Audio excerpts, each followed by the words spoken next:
and the gyroscopic balance of life. They say balancing two things at a time is hard, but what if it's three and the balance is well maintained in their life? Let's welcome Majid for our next talk.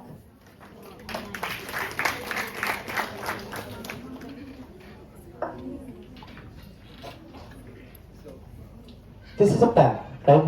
A normal, simple pen. Okay, now going to try to balance it on my finger. കൈ വരത്തിട്ട് നിൽക്കുന്നില്ല.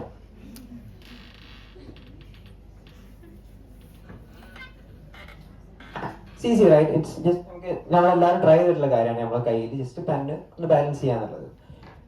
It's easy because it has only 2 points. രണ്ട് mass ends ആണുള്ളത്. So ഇതിന്റെ centre of mass കാണാനും ആ centre of mass കണ്ടിട്ട് നമുക്ക് അവിടെ ജസ്റ്റ് ബാലൻസ് ചെയ്ത് നിർത്താനും ഇറ്റ്സ് ഈസി.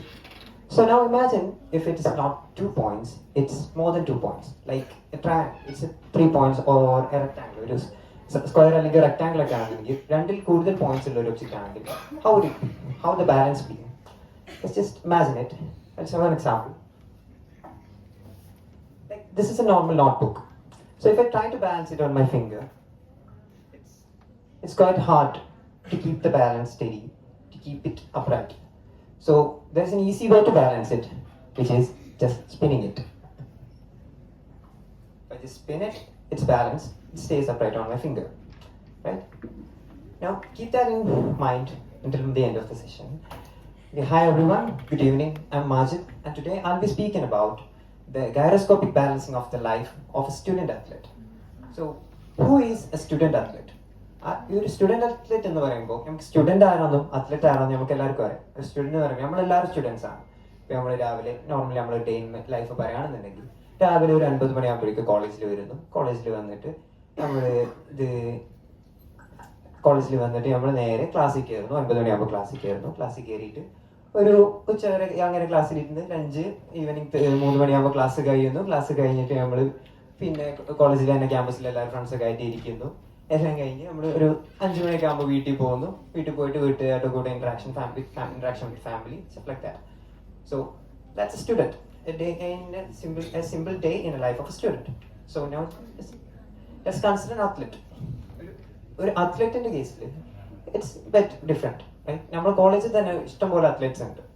അപ്പോൾ അവരുടെ ലൈഫിൽ നോർമലി നമ്മളിപ്പോൾ രാവിലെ 9 മണിക്ക് ക്ലാസ്സിൽ കയറുന്നത് പറഞ്ഞത് നമുക്ക് നോർമലി 8 മണിക്ക് ആകുമ്പോൾ എഴുന്നേറ്റ് ക്ലാസ്സിന് കയറിയാൽ വന്നാൽ മതി. ഇവരുടെ കേസിൽ നമുക്കൊരു 6 മണി അല്ലെങ്കിൽ 6:30 ഒക്കെ ആകുമ്പോൾ എഴുന്നേറ്റിട്ട് ഒരു 7 മണിയാകുമ്പോൾ തന്നെ ഗ്രൗണ്ടിൽ പ്രാക്ടീസിന് ഇറങ്ങി. പ്രാക്ടീസ് ഒരു 10 മണി. This is before breakfast. Without breakfast ആണ് ഈ ഗ്രൗണ്ടിൽ പ്രാക്ടീസ് സെഷൻ. ഒരു 10 മണി വരെയൊക്കെ പ്രാക്ടീസ് ചെയ്ത് നേരെ റൂമിൽ വരുന്നു, റെസ്റ്റ് ചെയ്യുന്നു.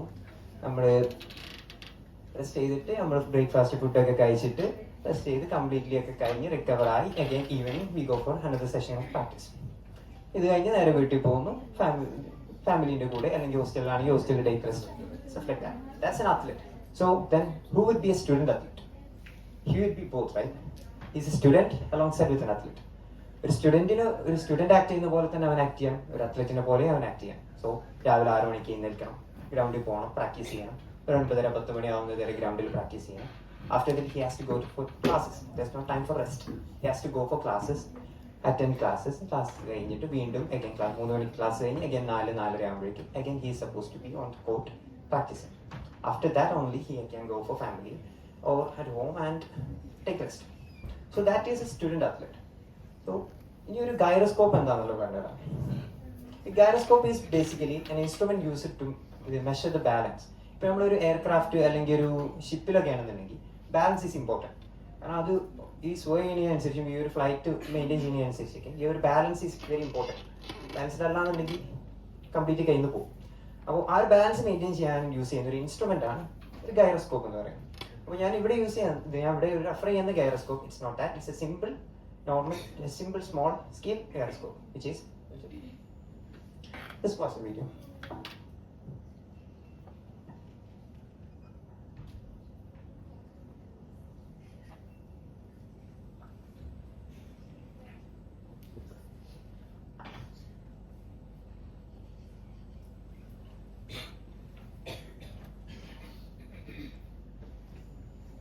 It is an instrument. ഇതിന്റെ ഈ ഒരു സെൻട്രൽ കറങ്ങുന്ന ഈ ഒരു സ്പിന്നിങ് പാർട്ട് ഉണ്ടല്ലോ, ഇറ്റ് ഈസ് കോൺസ്റ്റന്റ്ലി റൊട്ടേറ്റിംഗ്. ഈ സാധനം റൊട്ടേറ്റ് ചെയ്യുന്നതിനനുസരിച്ചാണ് ഈ സാധനം സ്റ്റേബിൾ ആവുന്നത്, സ്റ്റെബിലിറ്റി അതിന് അറ്റൈൻ ചെയ്യുന്നത്. ഇതിപ്പോ ആ ഒരു റൊട്ടേറ്റിംഗ് മൊമെന്റ് അവിടെ ഉള്ളതുകൊണ്ടാണ് it can be balanced on pencil tip. എങ്ങനെ വെച്ചാലും ഇപ്പൊ ഒരു ത്രെഡിലാണെങ്കിലും it will keep the balance, it will keep the steadiness. Okay, ഇനി എങ്ങനെയാണ് ഈ ഒരു ഗൈറോസ്കോപ്പ് ഒരു സ്റ്റുഡന്റ് അത്ലറ്റിന്റെ ലൈഫിലേക്ക് വരുന്നതെന്ന് കൺസിഡർ ചെയ്യും. Let's just consider the whole gyroscope is the life of a student athlete. അങ്ങനെ കൺസിഡർ ചെയ്യുമ്പോൾ ഈ ഒരു സെന്ററിലുള്ള ഈ ഒരു പാർട്ട് ഉണ്ടല്ലോ, ഈ ഒരു സ്പിന്നിങ് പാർട്ട് ഉണ്ടല്ലോ, let's take that as A triangle. ഒരു വീലിന് പകരം നമുക്ക് ഒരു ട്രയാങ്കിൾ ആയിട്ട് എടുക്കാം. What's the property of A triangle? It has 3 sides, it has 3 points. ഈ ഒരു 3 points ഒരു സ്റ്റുഡന്റ് അത്ലറ്റ് എന്നുള്ള ഒരാളുടെ കേസിൽ നമുക്ക് ഈ ഒരു 3 മേജർ പോയിന്റ്സ് ആയിട്ട് പറയാൻ പറ്റുന്നത് it can B his athletic, academic and family. ഈ 3 പോയിന്റ്സ് ആവാം അവന്റെ ഈ ഒരു ട്രയാങ്കിളിലുള്ള 3 main points. So to keep the balance of his gyroscope, what should he do? He should keep the momentum going on. He should keep he should balance, he should maintain all 3 together. Right? When ഈ ഒരു 3 pressure points എന്ന് പറയുമ്പോൾ എന്തൊക്കെയാണ് അവിടെ experience ചെയ്യുന്ന pressure എന്നുള്ളത്, ഇപ്പോൾ ഒരു അത്ലറ്റിക് ആണെന്നുണ്ടെങ്കിൽ, കോർട്ടിലാണെന്നുണ്ടെങ്കിൽ, ഇപ്പോൾ ഓൺ കോർട്ടിലാണെങ്കിൽ കോർട്ടിൽ കോച്ചിനുള്ള പ്രഷർ, പിന്നെ അതേപോലെ എന്തെങ്കിലും നമുക്കിപ്പോൾ രാവിലെ ഒരു പ്രാക്ടീസ് സെഷനിൽ എന്തെങ്കിലും അണ്ടർ പെർഫോമൻസ് വന്നു കഴിഞ്ഞാൽ അവിടെ നിന്നുള്ള ഒരു മെന്റൽ പ്രഷർ, ഇനിയിപ്പോൾ അഥവാ എന്തെങ്കിലും ഇഞ്ചുറി വന്നു കഴിഞ്ഞാൽ അവിടെ നിന്നുള്ളൊരു പ്രഷർ, അങ്ങനെ. ഇനിയിപ്പോൾ അക്കാഡമിക് ആണെന്നുണ്ടെങ്കിൽ അക്കാഡമിക് പ്രഷർ നമുക്ക് എല്ലാവർക്കും ഉള്ള അക്കാഡമിക് പ്രഷർ തന്നെ. അതിന് പുറമേ ഉള്ള ഒരു ടിപ്പിക്കൽ സ്റ്റീരിയോ ടൈപ്സും ഉണ്ട്. ഇപ്പോൾ സപ്പോസ് ഇപ്പോൾ ഒരു അത്ലറ്റിന്റെ കേസിൽ പൊതുവെ ക്ലാസ്സിനൊന്നും അധികം അറ്റൻഡ് ചെയ്യാൻ പറ്റാറുണ്ടാവില്ല. പ്രാക്ടീസ് ഉള്ളതുകൊണ്ടും കളികളുള്ളതുകൊണ്ടും ഒക്കെ ക്ലാസ്സിന് പലതും മിസ്സായി പോകും. ക്ലാസ് മിസ്സാവും, അങ്ങനെ പല കാര്യങ്ങളും ക്ലാസ്സിൽ കയറാനേ പറ്റാത്ത അവസ്ഥ വരെ ഉണ്ടാവും. അപ്പോൾ അങ്ങനെ സാഹചര്യത്തിൽ ഇപ്പോൾ ഒരു പ്രത്യേക ഒരു ദിവസം നമുക്ക് ക്ലാസ്സിൽ കയറാൻ ഒരു അവസരം കിട്ടി. രാവിലെ 9 മണിക്ക് തന്നെ കുളിച്ചു മാറ്റി നമ്മൾ ക്ലാസ്സിൽ ചെല്ലുകയാണ്. ആ ഒരു സിറ്റുവേഷൻ ജസ്റ്റ് ഇമാജിൻ ചെയ്യാം. ഇങ്ങനെ കുറേ കാലത്തിന് ശേഷം നമ്മൾ ക്ലാസ്സിൽ പോവാണ്. ചെന്ന് ഇങ്ങനെ ക്ലാസ്സിൻ്റെ അടുത്ത് ചെന്ന് സാർ മേഞ്ഞ് വെക്കുന്നു.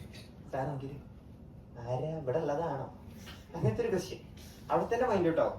പിന്നെ ഇവിടെ ഉള്ളതാണ് ഇങ്ങനെ, സാറേ ഞാൻ ഈ ക്ലാസ്സിലുള്ള തന്നെയാണ്, ഇങ്ങനെ ക്യാമ്പ് ആയിട്ട് കയറാൻ പറ്റാത്തതാണ്, അങ്ങനെ പറഞ്ഞു. ഓക്കെ കമ്പനി ഗെറ്റ് എന്ന് പറഞ്ഞു കഴിഞ്ഞാൽ ക്ലാസ്സിൽ കയറി നമ്മളെ കൂടെ ഉള്ളവരുടെ കൂടെ പോയി ഇരിക്കുന്നുണ്ട്. ഫസ്റ്റ് ക്വസ്റ്റ്യൻ നമ്മളിങ്ങനെ തൊളത്തൊക്കെ കൈയിട്ട് ഫസ്റ്റ് ക്വസ്റ്റ്യൻ എവിടെ ചെങ്ങായി ഇവിടെ ഈ ബൈക്കൊന്നും കാണലേ ഇല്ലല്ലോ. പിന്നെ ക്വസ്റ്റ്യൻ എന്തിനാ ക്ലാസ്സിലൊക്കെ കയറി, എനിക്ക് വെറുതെ നടന്നാൽ പോരെ, അറ്റൻഡൻസ് ഒക്കെ ഇഷ്ടം പോലെ കിട്ടൂലേ, വെറുതെ ക്യാമ്പിന്റെ പേരും പറഞ്ഞ് ഓടി ഓരോ കിട്ടൂലേ. That will be the first question. It's A typical stereotype. കാരണം ഇവിടെ നമുക്ക് കിട്ടുന്നത് ആ ഒരു അറ്റൻഡൻസ് മാത്രമേ കിട്ടുന്നുള്ളൂ. ഈ ഒരു ക്ലാസ്സിൽ കയറുന്നതുകൊണ്ടുള്ള ഒരു ബെനിഫിറ്റ്സോ അല്ലെങ്കിൽ ആ ഒരു മെമ്മറീസോ ആ ഒരു ഫ്രണ്ട്ഷിപ്പോ ഒന്നും നമുക്ക് കിട്ടുന്നില്ല. ബെയർലി ആ ഒരു മിനിമം അറ്റൻഡൻസ് മാത്രം, അത് മാത്രമേ കിട്ടുന്നുള്ളൂ. അതാണ് മനസ്സിലാക്കുന്നത്. Okay, that's it. പിന്നെ ഇനിയിപ്പോൾ ഇത് കഴിഞ്ഞ് ഇപ്പോൾ ക്ലാസ് ഒക്കെ കഴിഞ്ഞ് വൈകുന്നേരത്തെ സെഷൻ പ്രാക്ടീസും കഴിഞ്ഞ് വീട്ടിൽ പോവാം. വീട്ടിൽ പോയിട്ട് നമ്മളെല്ലാവരും ഇങ്ങനെ ഇരുന്ന് വീട്ടിൽ ഫാമിലി ആയിട്ട് എല്ലാവരും രാത്രി ഡിന്നറിന് ഡൈനിങ് ടേബിളിൽ എല്ലാവരും ഇങ്ങനെ ഇരിക്കുന്നു. ഉപ്പുണ്ട്, ഉമ്മയുണ്ട്, ഫാമിലിയിലുള്ള എല്ലാ മെമ്പേഴ്സും ഇങ്ങനെ ഇരിക്കുന്നുണ്ട്. ഇരിക്കുന്ന ടൈമിൽ നമ്മൾ ഡിന്നർ കഴിക്കുന്ന ടൈമിൽ ഇങ്ങനെ എല്ലാവരും ഇങ്ങനെ കഴിച്ചുകൊണ്ടിരിക്കുന്ന ടൈമിൽ പെട്ടെന്ന് ഉമ്മ ഇങ്ങനെ പറയുന്നു, പിന്നെ ഇപ്പൊക്കെ പ്രായമൊക്കെ ആയി, ഞാൻ ഇന്നിപ്പോ ഡോക്ടറെ കാണിച്ചിരുന്നു, ഊരക്കൊക്കെ എന്തൊക്കെയാ പ്രശ്നങ്ങളൊക്കെ ഉണ്ട്, ഇനിയിപ്പോ പണിക്കൊന്നും പോകാൻ പറ്റൂല, ഇങ്ങനെ കഴിച്ച് നടന്നാ മതിയോ? ആ ഒരു ക്വസ്റ്റ്യനും കൂടെ കേൾക്കുമ്പോൾ കംപ്ലീറ്റ്ലി എല്ലാം കഴിഞ്ഞു പോകും. ഇപ്പൊ ഈ ഒരു ഗൈറോസ്കോപ്പ് എന്ന് പറഞ്ഞാൽ ആ ഒരു ഇത് ഇൻസ്ട്രുമെന്റിന്റെ കേസിൽ നമുക്ക് ഈ ഒരു സെൻട്രൽ പാർട്ടിന്റെ മൊമെന്റത്തിൽ എന്തെങ്കിലും ഒരു ഡിസ്റ്റർബൻസോ അല്ലെങ്കിൽ എന്തെങ്കിലും ഒരു പോയിന്റിൽ ഡിസ്ട്രപ്ഷനോ വന്നു കഴിഞ്ഞാൽ the whole system will collapse. 3 പോയിന്റും ഈക്വലി ഒരേ മൊമെന്റത്തിൽ കറങ്ങുകയാണെന്നുണ്ടെങ്കിൽ മാത്രമേ ആ സ്റ്റെബിലിറ്റി അറ്റൈൻ ചെയ്യാൻ പറ്റുള്ളൂ. ഈ പോയിന്റിൽ ഒരു പോയിന്റിന് എന്തെങ്കിലും ഡിസ്ട്രപ്ഷൻ വന്നാൽ it will affect all 3 points, all other points. If it may be 3, may be 4, may be any number. അപ്പോൾ ഈ ഒരു ബാക്കിയുള്ള പോയിന്റ്സിനെ കൂടി ഇത് അഫക്ട് ചെയ്യും. ഇപ്പോൾ ഫാമിലിയിലുള്ള ഒരു പ്രശ്നം കോർട്ടിലുള്ള പെർഫോമൻസിനെ അഫക്ട് ചെയ്യും. അക്കാഡമിക്കിലുള്ള പ്രഷർ ചിലപ്പോൾ കോർട്ടിലുള്ള പെർഫോമൻസിനെ അഫക്ട് ചെയ്യും. കോർട്ടിലുള്ള പെർഫോമൻസ് അണ്ടർ പെർഫോംഡ് ആണെന്നുണ്ടെങ്കിൽ അത് ഒരുപക്ഷെ അക്കാഡമിക് ഭാഗത്തെ അഫക്ട് ചെയ്യും. It's all 3 Inter connected. ഇനിയിപ്പോൾ അഥവാ ഇതിലെല്ലാത്തിലും ഒരേപോലെ സ്റ്റെബിലിറ്റി മെയിൻറ്റെയിൻ ചെയ്ത് വീട്ടിലൊന്നും കുഴപ്പമില്ല, നമ്മൾ നല്ല ഹാപ്പി ആയിട്ട് ഇരിക്കുന്നു, വീട്ടുകാർക്കൊന്നും കുഴപ്പമില്ല, കളിച്ചിങ്ങനെ നടന്നാൽ മതി, കോർട്ടിൽ നമ്മളൊരു 80-85% ഇങ്ങനെ മെയിൻറ്റെയിൻ ചെയ്ത് നടക്കുന്നു. പിന്നെ അക്കാഡമിക്കലി നമ്മൾ കുറച്ച് അക്കാഡമിക്കലുള്ള അവിടെയുള്ള മറ്റൊരു സ്റ്റീരിയോ ടൈപ്പാണ്. ഇറ്റ്സ് നമ്മളിപ്പോൾ ഈ ഒരു കോർട്ടിൽ നല്ല അത്ലറ്റിക്കലി നല്ല പെർഫോം ചെയ്യുന്ന ഒരു പ്ലെയർ ആണെന്ന് കൂട്ടാം. ഈ ഒരു പ്ലെയറുടെ കേസിൽ നമ്മളിപ്പോൾ അക്കാഡമിക്കലി ബെയർ മിനിമം നമ്മൾ as A student, normal student bare minimum ആണ് എല്ലാ സെമ്മിലും സപ്ലി ഇല്ലാണ്ട് പാസ്സാവാനുള്ളത്.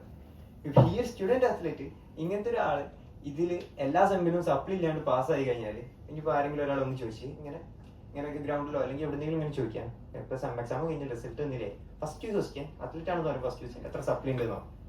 അപ്പോൾ ഇല്ല സപ്ലി ഒന്നും ഇല്ല, എല്ലാം പാസ്സാണാലും എല്ലാം പാസ്സും അങ്ങനെ വരാൻ പറ്റില്ലല്ലോ, അതൊക്കെ ഒരാൾ ചിന്തിക്കാൻ ഫസ്റ്റ്. ഓക്കെ, മൊത്തത്തിൽ എത്ര സപ്ലൈ ഉണ്ട്? മൊത്തം തീരെ സപ്ലൈ ഇല്ല. ആ ഗ്രേസ് മാർക്ക് ഉള്ളതുകൊണ്ടാവില്ലേ പാസ്സായെന്ന് ചോദിക്കും. പിന്നത്തെ ക്വസ്റ്റ്യൻ, ഇല്ല ഗ്രേസ് മാർക്ക് ഇല്ല, ഞാൻ റിട്ടേൺ ആയിട്ട് തന്നെയാണ് പാസ്സായെന്ന് പറയുമ്പോൾ എനിക്ക് അങ്ങനെയൊക്കെ കൈവിട്ടോ, അങ്ങനെ പഠിക്കാൻ കഴിയൊരു student, that will be the next question. So ഇതിന്റെ എല്ലാം ഈ ഒരു ബാലൻസ് മെയിൻറ്റെയിൻ ചെയ്ത് കൊണ്ടു നടക്കുകയാണെന്നുണ്ടെങ്കിൽ ഇതിലേക്ക് പിന്നെ ഇപ്പൊ ഒരു 3 പോയിന്റിന്റെ കേസാണ്. ഇതിലേക്ക് ചിലപ്പോൾ ഞാൻ പേഴ്സണലി വിശേഷിപ്പിക്കാൻ ആഗ്രഹിക്കുന്ന ഒരു അനോമലി എന്നുള്ളൊരു പോയിന്റ് ആണ്. It can be positive, it can be negative. ഒരു നാലാമതൊരു point, fourth point, if it comes in life, it can be anything. It can be financial crisis, it can be financial crisis or uplift, it can be a relationship, a friendship, anything. ഈ ഒരു നാലാമത്തെ ഒരു point കൂടെ ലൈഫിലേക്ക് introduced ആകുമ്പോൾ ഈ ഒരു whole സിസ്റ്റത്തിന്റെ സ്റ്റെബിലിറ്റി അല്ലെങ്കിൽ സിസ്റ്റത്തിന്റെ ബാലൻസിനെ അത് എഫക്ട് ചെയ്യും. ഇത് ഒരു പോസിറ്റീവ്ലി ആൻഡ് നെഗറ്റീവ്ലി. ഇപ്പോൾ നെഗറ്റീവ്, ഇപ്പോൾ ഒരു എക്സാമ്പിൾ ആയിട്ട് പറയുകയാണെങ്കിൽ I can choose relationship as an example. ഇപ്പോൾ ഒരു നോർമലി നല്ല വെൽ ബാലൻസ്ഡ് ആയിട്ട് വെൽ അത്ലറ്റിക്കലി അക്കാഡമിക്കലി എവറിത്തിങ് നല്ല രീതിക്ക് പോകുന്ന ഒരു അത്ലറ്റിന്റെ കേസിൽ ഒരു ടോക്സിക് ആയിട്ടുള്ള റിലേഷൻഷിപ്പ് കയറി വരികയാണെന്നുണ്ടെങ്കിൽ ഇപ്പോൾ ഇവിടെ പറയാം, ഇങ്ങനെ പറയണം, എനിക്ക് ഈ ടൈം തരുന്നില്ല, എനിക്ക് എൻ്റെ കൂടെ എനിക്ക് കുറേ ടൈമൊന്നും കിട്ടുന്നില്ല, എനിക്ക് ഇനി കുറച്ചും കൂടെ പ്രയോറിറ്റി തരണം, ടൈം തരണം എന്നൊക്കെ പറയുകയാണെന്നുണ്ടെങ്കിൽ ഈ ചങ്ങായിക്ക് അല്ലെങ്കിലേ ടൈം ഉണ്ടാവില്ല. രാവിലെ 6 മണിക്ക് നീച്ച് ഗ്രൗണ്ടിൽ പോകണം, ഗ്രൗണ്ടിൽ പോയിട്ട് അത് കഴിഞ്ഞ് ക്ലാസ്സിൽ പോകണം, ക്ലാസ് കഴിഞ്ഞ് പിന്നെയും ഗ്രൗണ്ടിൽ, അത് കഴിഞ്ഞ് പിന്നെ രാത്രി കിടന്നു നമുക്ക് വേണ്ടേ. അങ്ങനത്തെ ഒരു അത്ര ടൈറ്റ് ഷെഡ്യൂളിൽ ഒരുത്തിൻ്റെ കേസിൽ ഇങ്ങനെ എനിക്ക് പ്രയോറിറ്റൈസ് ചെയ്യണം, എനിക്ക് കൂടുതൽ ടൈം വേണം എന്നൊരാൾ പറയുമ്പോൾ അത് അവൻ്റെ മൊത്തം സ്റ്റെബിലിറ്റി ഇല്ലാണ്ടാവും. ഇവൻ ഇതിലേക്ക് ഫോക്കസ് കൊടുക്കേണ്ടി വരുമ്പോൾ ബാക്കിയുള്ളതിൽ അതിൻ്റെ ആ ഒരു മൊമെന്റ്, ആ സ്റ്റെബിലിറ്റി അവന് മിസ് ഔട്ട് ആവുകയാണ്. അപ്പോൾ അങ്ങനെ ഇനിയിപ്പോൾ അങ്ങനെയല്ല, നേരെ തിരിച്ച് നല്ലൊരു റിലേഷൻഷിപ്പ് അല്ലെങ്കിൽ നല്ലൊരു ഫ്രണ്ട്ഷിപ്പ് അവൻ്റെ ലൈഫിൽ വരികയാണെന്നുണ്ടെങ്കിലും അവിടെ അത് പോസിറ്റീവായിട്ടാണ് ഇമ്പാക്ട് ചെയ്യുക. ഇപ്പോൾ സപ്പോസ് ജസ്റ്റ് ഈ റിലേഷൻഷിപ്പിൻ്റെ കേസ് തന്നെ പറയാം, ഇമാജിൻ ചെയ്യുക, നല്ലൊരു ഇങ്ങനത്തെ ഒരു, ഇപ്പോൾ ഇവൻ പറയുന്നു ഇങ്ങനെ ഞാൻ ടയേർഡാണ്, ഇങ്ങനെ ഇവിടെ എന്തെങ്കിലും ഒരു ഭയങ്കര എക്സൈറ്റഡ് ആയിട്ടുള്ള ഒരു കാര്യം പറയാൻ വേണ്ടി വിളിക്കുകയാണ്, രാത്രി വിളിക്കുന്നു, പറയുന്നത് ക്യാമ്പും ക്ലാസ്സൊക്കെ ആയിട്ട് ഭയങ്കര ടയേർഡാണ്, ഈ പിന്നെ വിളിക്കുമെന്ന് ചോദിക്കുന്നു. ഇവിടെ പറയുന്നു ഓക്കെ ഈ റെസ്റ്റ് എടുത്തോ, ഞാൻ വോയിസ് ആക്കി ഇട്ട് വെക്കാം, അല്ലെങ്കിൽ ഈ ഫ്രീ ആകുമ്പോൾ വിളി, ഞാൻ അപ്പോൾ പറഞ്ഞുതരാം, അതുവരെ വെയിറ്റ് ചെയ്യാന്ന് പറഞ്ഞാൽ അങ്ങനെ പറയുന്ന relationship that will boost entire stability of the system. അത് റിലേഷൻഷിപ്പ് മാത്രമല്ല, ഫിനാൻഷ്യലി ആവാം, ഫ്രണ്ട്ഷിപ്പ് ആവാം, എല്ലാം ജസ്റ്റ് ഒരു എക്സാമ്പിൾ ആയിട്ട് പറഞ്ഞത് മാത്രമേ ഉള്ളൂ. Okay, that's the anomaly I talked about. Now ഈ ഒരു ടോക്കിൽ കംപ്ലീറ്റ്ലി എനിക്ക് പ്രിപ്പയർ ചെയ്ത ടൈമിൽ എന്നെ ഭയങ്കരമായിട്ട് കൺഫ്യൂസ്ഡ് ആക്കിയിട്ടുള്ള ഒരു പോയിന്റ് ഈ ടോക്ക് എങ്ങനെ കൺക്ലൂഡ് ചെയ്യുന്നുള്ളതായിരുന്നു. ഇങ്ങനൊരു ടോക്ക് സെഷൻ എനിക്ക് ഓഫർ ചെയ്തപ്പോൾ എനിക്ക് കിട്ടിയപ്പോൾ ഞാൻ ഫസ്റ്റ് എൻ്റെ മൈൻഡിൽ വന്നത് ആസ് എ സ്റ്റുഡൻറ് അത്ലറ്റ് ഞാൻ എക്സ്പീരിയൻസ് ചെയ്തിട്ടുള്ള എൻ്റെ ലൈഫിലുള്ള പ്രോബ്ലംസ് അതൊരു ഓഡിയൻസിന് മുമ്പിൽ അല്ലെങ്കിൽ മറ്റുള്ളവരുടെ മുമ്പിൽ എക്സ്പ്രസ് ചെയ്യാം, അവരോട് കൺവേ ചെയ്യാം എന്നുള്ളൊരു ഐഡിയ ആയിരുന്നു എൻ്റെ മൈൻഡിൽ. അതിനാണ് ഞാൻ സ്ക്രിപ്റ്റ് എഴുതി പ്രിപ്പയർ ചെയ്ത ടൈമിലും മുഴുവൻ ആ ഒരു മൈൻഡിൽ തന്നെയാണ് ചെയ്തത്. ശരി, കൺക്ലൂഷൻ പാർട്ടിലെത്തിയ ടൈമിൽ ഭയങ്കരമായിട്ട് കൺഫ്യൂസ്ഡ് ആയി. എങ്ങനെ തീർക്കണം, എന്ത് ചെയ്യണം, എങ്ങനെ തീർക്കാം, എങ്ങനെ എന്ത് പറഞ്ഞാൽ അവസാനിപ്പിക്കുക എന്നുള്ളൊരു ഐഡിയ ഇല്ലേ. കാരണം നമ്മൾ അങ്ങനെ ആ ലാപ്പിന് മുമ്പിൽ ഇരിക്കുന്ന ടൈമിൽ I just looked at my roommate. He's just sitting right next to me, scrolling through Instagram. Just looked at him and I realized something. ഇപ്പോൾ ഈ പറഞ്ഞ പോലെ എൻ്റെ കേസിൽ ഉള്ള ഈ ഒരു സ്റ്റെബിലിറ്റി, ഈ ഒരു ബാലൻസിനെ അറ്റൈൻ ചെയ്യാൻ ശ്രമിക്കുന്നത് 3 മെയിൻ പോയിന്റ്സ് ആണ്. It is my academic, athletic and family. ഇതിന് 3ന്റെ ഇടയിലുള്ള ബാലൻസ് ആണ് ഞാൻ കണ്ടെത്താൻ ശ്രമിക്കുന്നത്. പക്ഷെ അവനെ നോക്കിയ ടൈമിൽ he's also doing the same, like he's trying to maintain the same balance, trying to attain the same stability in his life too. But his was entirely 3 different points. ഒരിക്കലും എന്നെ പോലെ അക്കാഡമിക്കലും അത്ലറ്റിക്കും അല്ലെങ്കിൽ ഫാമിലി അല്ല അവൻ മാനേജ് ചെയ്യാൻ ശ്രമിക്കുന്നത്. It was entirely 3 different points for him. You get that in mind. പിറ്റേന്ന് കോളേജിലാണെങ്കിൽ ക്ലാസ്സിൽ ഇങ്ങനെ നടന്ന ടൈമിൽ എൻ്റെ ഒരു ക്ലോസ് ആയിട്ടുള്ള ഫ്രണ്ട് അവളെ നോക്കിയ ടൈമിലും എക്സാക്ട്ലി സെയിം തന്നെയാണ്, സെയിം ഫീലിംഗ് തന്നെയാണ് എനിക്ക് കിട്ടിയത്. കാരണം അവളും she has her own problems, she's going through something. So അതിന് അവിടെയും she's also trying to maintain the balance in her life. So അവിടെയും she's also doing the same exact thing as me and him, but again entirely different 3 points. എനിക്ക് ഉറപ്പാണ് ഇപ്പോൾ ഈ ഹാളിൽ ഇരിക്കുന്ന എല്ലാവർക്കും ഇതുപോലെ അവനവൻ്റെ ലൈഫിൽ ഓരോ പോയിന്റ്സ് ഉണ്ടാവും, ഓരോ പ്രഷർ പോയിന്റ്സ് ഉണ്ടാവും, ഇങ്ങനെ സ്റ്റെബിലിറ്റി അറ്റൈൻ ചെയ്യാൻ ശ്രമിക്കുന്ന ഓരോ പോയിന്റ്സ് ഉണ്ടാവും. ആ ഒരു സ്റ്റെബിലിറ്റി കിട്ടിയവരുണ്ടാവും, കിട്ടാത്തവരുണ്ടാവും, കിട്ടാൻ വേണ്ടി ശ്രമിക്കുന്നവരുണ്ടാവും, എല്ലാവരും they are all humans right. അപ്പോൾ ആ ഒരു സിറ്റുവേഷനിൽ എനിക്ക് മനസ്സിലായത് I got to know that. I understood that. It is never about the gyroscopic balancing of life of a student athlete. It is just the gyroscopic balancing of life. We all have lives. നമുക്ക് എല്ലാവർക്കും lives ഉണ്ട്, നമുക്ക് എല്ലാവർക്കും അതുപോലെ points ഉണ്ട്, നമുക്ക് എല്ലാവർക്കും ഇതുപോലെ പ്രഷർ പോയിന്റ്സ് ഉണ്ട്, ഇങ്ങനത്തെ സ്റ്റെബിലിറ്റി മെയിൻറ്റെയിൻ ചെയ്യാനുണ്ട്, അത് മാനേജ് ചെയ്യാനുണ്ട്. So we are all humans, right? ഇത് ഈ പോയിന്റ് ഞാൻ മറ്റൊരാളോട് ഇന്നലെ സംസാരിച്ച ടൈമിൽ അയാൾ എന്നോട് ചോദിച്ചൊരു ക്വസ്റ്റ്യൻ ഉണ്ട്. പക്ഷെ ആ ക്വസ്റ്റ്യൻ ഞാൻ ഭയങ്കര ബ്ലാങ്ക് ആയിപ്പോയി. എനിക്ക് പറയാൻ ഉത്തരമില്ല. I didn't have an answer for that question. Because ഇങ്ങനെ ഒരു സിറ്റുവേഷനിൽ നിൽക്കുന്ന ഒരാൾ, ഇങ്ങനെ ഒരു സ്റ്റെബിലിറ്റി അല്ലെങ്കിൽ ഇങ്ങനെ ഒരു ബാലൻസ് മെയിൻറ്റെയിൻ ചെയ്യാൻ ശ്രമിക്കുന്ന ഒരാളോട് നിങ്ങൾ എന്താ അഡ്വൈസാണ് കൊടുക്കാന്ന് ചോദിച്ചു. To be frank, I didn't have an answer for that question. So when I thought about it, I found an answer. The answer was right in my hand. എൻ്റെ കയ്യിൽ തന്നെ ഉണ്ടായിരുന്നു ആ ആൻസർ അപ്പോൾ ആ ഒരു സിറ്റുവേഷനിൽ. It was just this A notebook. Because ഈ ഒരു നോട്ട്ബുക്കിൽ 4 പോയിന്റ്സ് ഉണ്ട്. പറഞ്ഞ ബാലൻസിന്റെ കേസിൽ 4 പോയിന്റ്സ് ഉണ്ട്. ഈ ഒരു 4 പോയിന്റ്സിന്റെ ഇടയിൽ ഞാൻ ഒരു ബാലൻസ് മെയിൻറ്റെയിൻ ചെയ്യാൻ ശ്രമിക്കുകയാണ്. ഈ ഒരു ബാലൻസ് പോവുക എപ്പോഴാന്ന് വെച്ചാൽ ഞാൻ ഏതെങ്കിലും ഒരു പോയിന്റിലേക്ക് എൻ്റെ ഫോക്കസ് കൊടുക്കുമ്പോൾ എൻ്റെ ബുക്ക് ബാലൻസ് തെറ്റി കയ്യിൽ വീഴും, നിലത്ത് വീഴും. പക്ഷേ ഈ 4 പോയിന്റ്സിന്റെ ഇടയിലുള്ള ആ ഒരു സ്വീറ്റ് സ്പോട്ട് മനസ്സിലാക്കിയിട്ട് അവിടെ ലൈഫ് അല്ലെങ്കിൽ എൻ്റെ ലൈഫിനെ അല്ലെങ്കിൽ ഈ 4 പോയിന്റ്സിനെ ഈക്വലി മെയിൻറ്റെയിൻ ചെയ്യാൻ ശ്രമിച്ചു കഴിഞ്ഞാൽ it will gone for ever.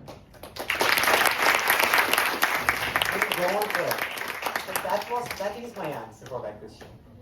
So I pray to God that may Him grant us the strength and help us finding out the balance of our lives. That's all. Thank you.